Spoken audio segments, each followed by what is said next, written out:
Michelle, how are you doing? It's great to see you. Great to see you too. Thanks, Sharon. All right, we're so glad you're here to talk about this week's cover story, which, as I just mentioned, features an exclusive excerpt from Finding Freedom, Harry and Meghan and the Making of a Modern Royal Family, which comes out in just 2 weeks. First off, how big a deal is this book, Michelle? It's a big deal. You know, the last time a Royals book was published that generated this much buzz, it was in 1992. And that was the famous Diana, Her True Story book by Andrew Morton. And at the time, people were, kind of completely bowled over by the revelations about what Diana was experiencing in her marriage, this miserable marriage, her anguish behind palace walls. And she, was later revealed that Diana herself actually had participated in this book. So there hasn't been a book with that many bombshells in the royal world since then, since 1992. Wow. Well, let's give a little background on the authors. Carolyn Durand and Omid Scobie, who are they and what exactly is their royal access? How inside do we think they were able to get? So yes, Carolyn and Omid are both veteran royal journalists. They have been on this beat for many, many years, decades in fact. So they are very well sourced within royal circles in terms of both within the palace walls, palace aides, courtiers, that kind of thing, and also friends. And of course for this book, particularly friends within Meghan and Harry's inner circle. So tell us what the book is about. Obviously, the title says the making of the modern royal family, but what does that really mean? And what kind of revelations can we expect? Yeah, so, this book is really exploring the beginning of Meghan and Harry's relationship, starting with their romance, through, of course, this, kind of extraordinary journey they took in a very short amount of time. Meghan in particular going from an American actress to a member of the royal family kind of at lightning speed. But obviously with this incredible twist that the authors both admitted when I talked to them that they didn't see coming, which was Harry and Meghan making their stunning decision to walk away from royal duty and step down as senior royals. Wow. So what can you tell us about Harry and Meghan's involvement? I feel like I've seen conflicting reports as far as their participation or lack thereof. So how authorized is this book? So yeah, to set the record straight, the authors themselves are very clear that the book is unauthorized. They told me that unlike the Princess Diana book Andrew Morton wrote, that they felt they were able to have more journalistic freedom because, of course, as Omid Scobie told me, that book was micromanaged by Diana. And in this case, they had the freedom to speak to various members of the circle and take a more journalistic approach. As far as the couple themselves, the Duke and Duchess, they have said through a spokesperson that they had no involvement, did not give interviews, did not arrange for any interviews, and that all of the research was done independently by the two authors. Interesting. Well, I also wanted to ask about the title Finding Freedom, which is a fairly loaded pair of words. I'm curious what you make of it, and any word on the palace's reaction specifically to the title, because the implication seems to be that Harry and Meghan were in some way imprisoned by the royal family. Yeah, it is a provocative title. You're right. And, of course, it shouldn't surprise anyone that the palace has not had any official reaction to the book. That's their standard operating procedure, as we know.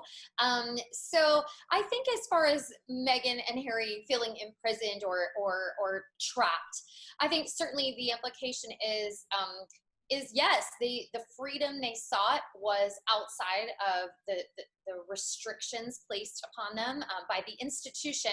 And that's another thing the authors stressed with me, that for, in large part, the family, the royal family, sometimes ends up getting mixed up with the institution, which is the monarchy itself. And it's understandable, of course, because it's a family business. But for the most part, the freedom that Meghan and Harry were seeking was outside of the institution, not necessarily the family. Ah, good point. Very good point. So moving on to the excerpt, I love the way it dives right into Harry and Meghan's first date, so romantic, which really was 3 dates back to back to back. What surprised you most about those details? I think for Royal Watchers, that was one of the most fun sections of the book because we kind of got to fill in a lot of the gaps about things that we've been curious about for a while, right? So the book sort of puts you as a fly on the wall for that very first date, which surprisingly, there were other friends present. It wasn't just the two of them. So that surprised us. It was kind of a group hang at one of the London Soho House locations. And Meghan ordered a martini, Harry had a beer. There was some food on the table that neither one of them touched. And it was really clear from the book that Harry in particular was completely smitten from the get-go. He told friends that Meghan, was the most beautiful woman he'd ever seen. And one of the details I loved is that after this first date, which was the group meetup, Harry sent Meghan texts, and he loves emojis. I mean, who doesn't? I do too. So he's an emoji guy, and his favorite emoji is the ghost emoji. That could be his boo Meghan. It could be Harry, kind of wanting to be a little cryptic. It's the authors say they're not exactly, they weren't able to kind of pinpoint why the ghost, but it's the ghost. I like that though, his boo. That's boo. yeah. His boo Meghan. Okay, I get that. And then as you say, it takes us through the next 2 dates, which were just the two of them.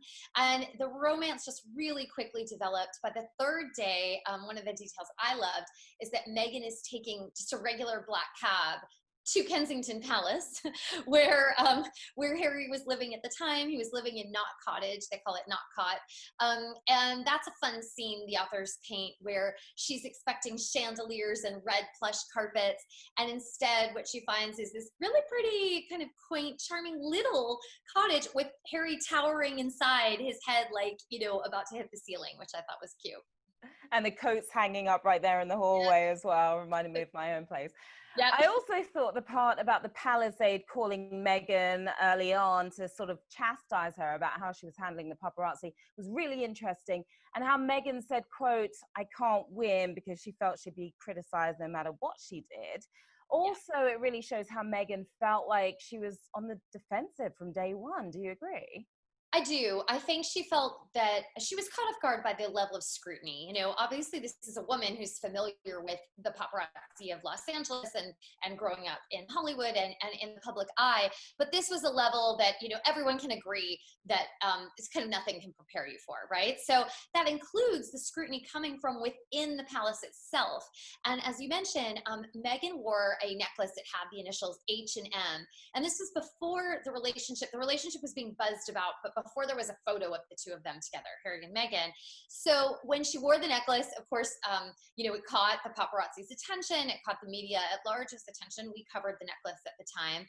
But what the book sheds light on is that, as you mentioned, here she is getting a call from palace aides saying, "We don't do that sort of thing. Please don't wear jewelry that is going to provoke that kind of attention." And she was saying that the sort of damned if she does, damned if she doesn't, is that she was, feeling like, okay, I was criticized for not smiling for paparazzi 2 days ago. Now I smiled, and either way, I'm in trouble. So that, as you say, that was something she was facing from the get-go. Tough position to be in. I guess we knew the book would get into Meghan and Kate's relationship, and I thought the description of their first meeting in January 2018 was fascinating. What did you make of that part? Yeah, so Meghan, I think was hoping for maybe a more a more warm welcome. Yes, warm welcome than she received. And the book portrays Kate as kind of a neutral figure in this. Kate, of course, has 3 young children. And I think the book is also clear that she's a very guarded person. She has a very small circle of friends she keeps extremely close. And although, she potentially could have been someone to really show Meghan the ropes, the book portrays her as kind of, otherwise occupied. And, there's a scene at that meeting where Meghan brings a gift of a Smithson leather journal for Kate, which was a thoughtful gift, and kind of lavishes a lot of attention on Princess Charlotte, which I think, helped create, a good kind of first step for that relationship, but it never really gets off the ground. And then the Harry and William section, that was almost heartbreaking. Of course, we already knew there'd been a real rift between them, but reading this depiction was really eye-opening. Do you agree?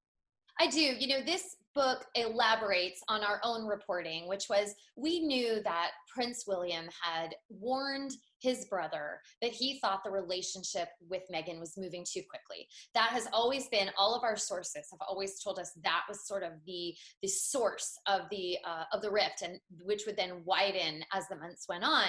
But this book offers more detail. So the authors write that Prince William did indeed warn Harry and said, take your time, take all the time you need with this girl. And Harry was insulted by the phrase, this girl, felt it disrespectful to Meghan.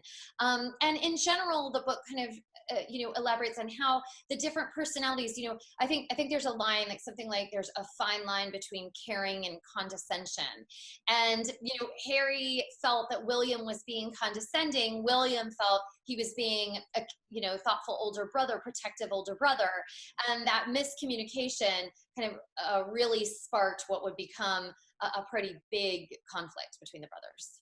Probably something a lot of siblings can relate to as well. Absolutely. Now, the last section I want to touch on, the behind-the-scenes details about Harry and Meghan stepping back from their royal duties. I think a lot of people thought it was simply a matter of making an announcement, but the financial issues alone were extremely complicated, which led me to one of my favorite quotes in the excerpt. They've created a complete headache for everyone. An exhausted aide complained on the 5th day of meetings. Just how surprising was that information? Again, I think we knew that this was a complex negotiation. I mean, it was never going to be a simple matter. Although, as you say, I think Harry and Meghan perhaps hoped that it would be easier than it was. But I think the level of detail is what is so fascinating in this book. So yes, so here they are, 5 days in, negotiating taxes and the sovereign grant and those kinds of things. And you know what? You could see where the aides would feel exhausted by the process. So I think it's sort of understandable that the tensions would have been boiling over at this point. But again, maybe not something Harry and Meghan had expected. Now, when this book does come out on August 11th, how do you think it will affect relationships within the royal family?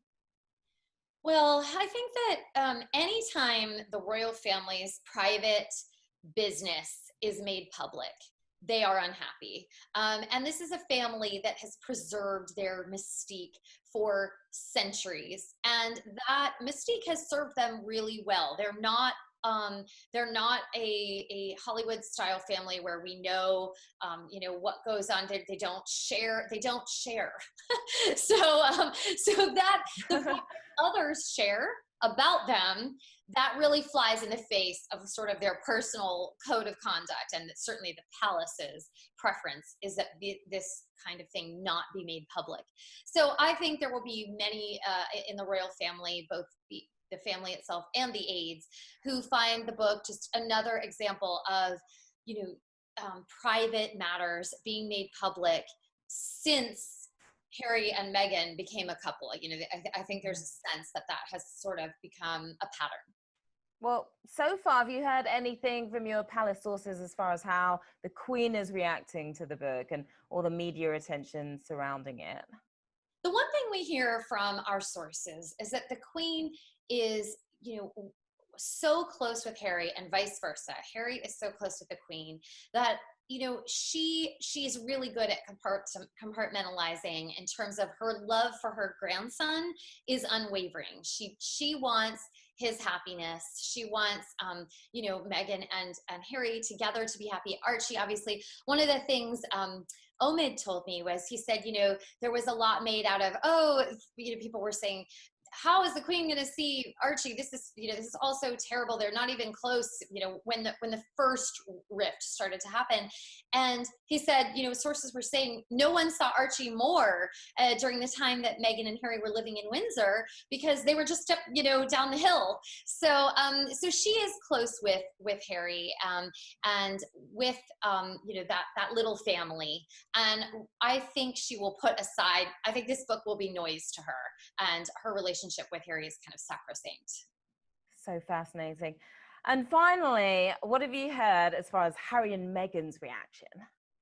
You know, they are officially no reaction. They are very focused on what's next for them. And obviously that has been disrupted by the global pandemic, by even, you know, the national Black Lives Matter movement here in America has refocused some of their energies. So they were all set to launch Archewell, you know, sort of immediately upon, not immediately, but soon after leaving, you know, their royal duty.